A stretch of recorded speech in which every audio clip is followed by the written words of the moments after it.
Assalamualaikum warahmatullahi wabarakatuh. Selamat sore, salam sejahtera untuk kita semua. Perkenalkan, nama saya Wasiatun Munawaroh, NIM D 2018-5045, Program Studi Psikologi Islam YIN Jember. Baik, pada hari ini saya berkesempatan untuk menayangkan hasil presentasi saya yang telah saya buat dengan judul Obsessive Compulsive Disorder atau OCD. Karena secara umum gambaran mengenai gangguan OCD yaitu jika ada orang yang berperilaku secara repetitif atau berulang kali dan di luar batas kewajaran, maka orang tersebut dikategorikan sebagai orang yang mengalami penderita OCD atau Obsessive Compulsive Disorder. Jadi pengertian obsesif tersendiri yaitu pikiran yang terlalu fanatik atau pikiran yang terlalu berlebihan dan hanya berpaku pada satu titik saja dan terobsesi pada suatu benda itu saja gitu. Sedangkan kompulsif sebuah tindakan atau perilaku yang secara repetitif atau berulang-ulang kali. Jadi untuk singkatnya yaitu obsesif itu yang hanya terangan-angan saja atau di pikirannya saja, sedangkan kompulsifnya itu sebuah tindakan. Jadi dapat disimpulkan bahwa pengertian OCD yaitu gangguan mental yang menyebabkan penderitanya itu melakukan sebuah tindakan yang secara berulang-ulang kali. Jika penderita OCD ini tidak melakukan sebuah tindakan yang secara repetitif, maka dia akan diliputi oleh rasa cemas atau ketakutan. Sebenarnya, penderita OCD ini sudah menyadari bahwa pikiran atau tindakannya itu sudah berlebihan. Akan tetapi, ritual yang dia lakukan itu tidak bisa dihindari dan harus wajib dilakukan untuk meredakan kecemasan yang ada dalam pikirannya. Baik, untuk selanjutnya yaitu kriteria OCD atau Obsessive Compulsive Disorder. Yang pertama yaitu obsesi, di mana pikiran-pikirannya itu hanya berpaku pada satu titik saja dan dapat mengakibatkan atau menunda aktivitas-aktivitas pribadi seseorang yang mengalami gangguan OCD. Jadi obsesi ini pikiran-pikirannya atau impuls atau bayangan yang diproduksi oleh pikirannya sendiri saja gitu. Sedangkan yang kedua yaitu kompulsi, di mana di sini itu kompulsi perilaku yang secara repetitif atau sebuah tindakan yang berulang-ulang kali. Yang selanjutnya yaitu yang nomor 3, kecemasan, di mana seseorang yang mengalami gangguan OCD atau Obsessive Compulsive Disorder, dia itu melakukan sebuah tindakan, contohnya mencuci tangan. Nah, untuk meredakan kecemasannya, dia melakukan sebuah tindakan berulang-ulang kali. Jadi, dia itu dapat teredakan atau merasakan kelegaan sementara ketika melakukan tindakan atau ritual yang penderita lakukan. Baik, untuk penjelasan yang selanjutnya yaitu perspektif teoritis. Nah, di sini ada dua teori. Yang pertama yaitu teori psikoanalisa, di mana teori psikoanalisa ini memberikan pandangan bahwasannya gangguan OCD ini disebabkan oleh traumatik.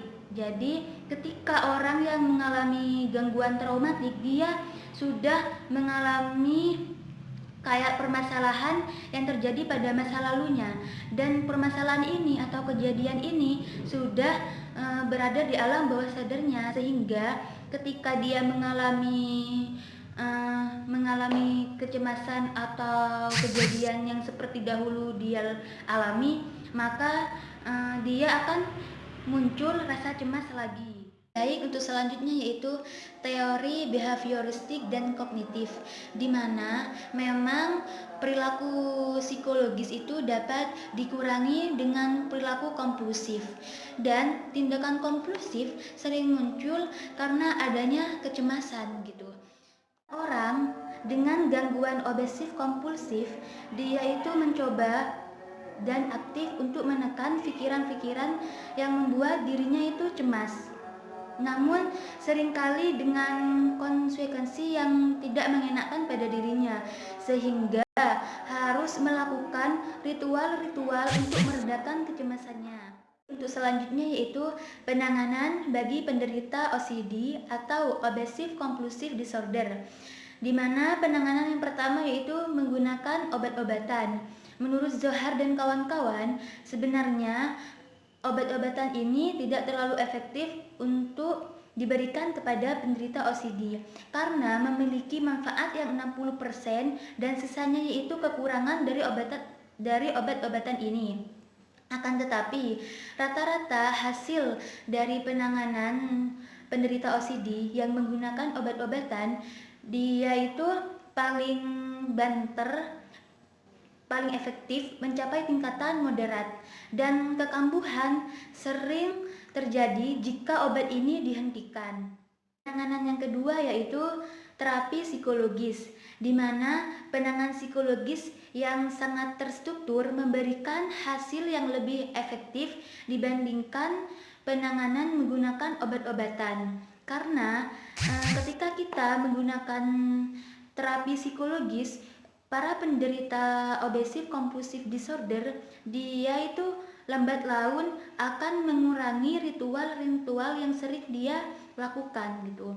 Jadi ketika melakukan terapi psikologis, dia itu bersifat permanen. Poin selanjutnya yaitu contoh kasus OCD atau Obsessive Compulsive Disorder, di mana saya mengambil contoh kasus yang bersumber dari buku Psikologi Abnormal.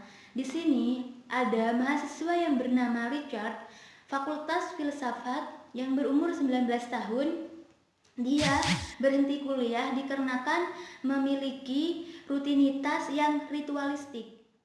Dia mengabaikan aktivitas pribadinya karena ada ritual-ritual kompulsif yang harus dia kerjakan. Misalnya mencuci tangan, bersih-bersih. Dia enggan untuk beraktivitas yang lain gitu. Jadi dia hanya berpaku pada satu titik saja, berpaku pada satu aktivitas saja, sehingga ia juga jarang mencukur jenggotnya, membersihkan tubuhnya, mandi, mengganti pakaiannya, dan sebagainya. Richard hanya memakan makanan yang tertentu saja, misalnya mayones, susu, selai kacang, roti, itu saja, karena dia beranggapan, dia terobsesi bahwasannya makanan-makanan lain yaitu dianggap olehnya itu berkontaminan. Memakai baju, Richard ini juga tidak memasukkan lengan tangannya ke dalam bajunya, seakan-akan dia membiarkan lengan bajunya itu melambai-lambai. Jadi Richard ini seakan-akan mengalami penderita fisik atau cacat. Akan tetapi sebenarnya dia tidak kan. Mungkin untuk meredakan kecemasan yang dia rasakan, melakukan kompulsif yang seperti itu. Mungkin cukup sekian presentasi saya pada sore hari ini. Semoga bermanfaat, dan apabila ada tutur kata yang salah mohon dimaafkan. Terima kasih untuk Anda yang telah menonton video saya. Cukup sekian dari saya. Assalamualaikum warahmatullahi wabarakatuh.